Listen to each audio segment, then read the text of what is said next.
I'm completing the term of my predecessor and our past president and first secretary, Comrade R.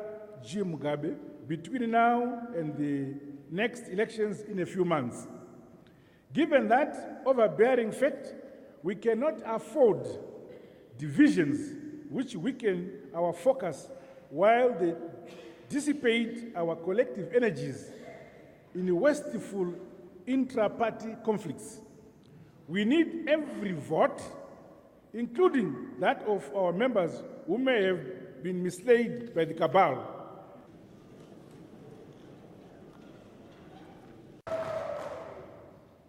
Going forward, we call for the unconditional lifting of the political and economic sanctions which have crippled our national development.